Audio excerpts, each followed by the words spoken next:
Good day, tech readers. We're still on my favorite product category, and that's the category of headphones.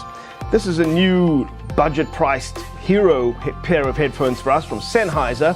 Sennheiser, one of my favorite headphone brands, and these are the HD 440 wireless headphones.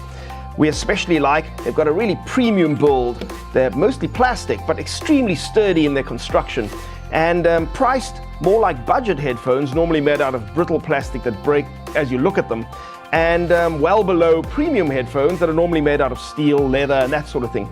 They've got a premium feel to them, and of course the sound is truly fantastic because they're using the over-ear design, not the on-ear design that presses up against the ear. So they're very comfortable to wear for long periods. You can see it's very generous cushioning on the ear cups.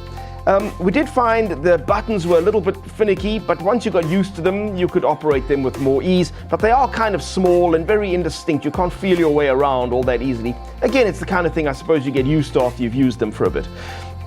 We also really like the way they folded up into a small compact package that would easily then pack into a bag that they supply. And makes it so much easier to commute this way. A lot of headphones don't fold up into a convenient package. So we're really enjoying the Sennheiser 440 wireless headphones, and they're priced at a mere 1,700 Rand, which we think is a bargain for the excellent build quality and excellent sound you're getting out of these.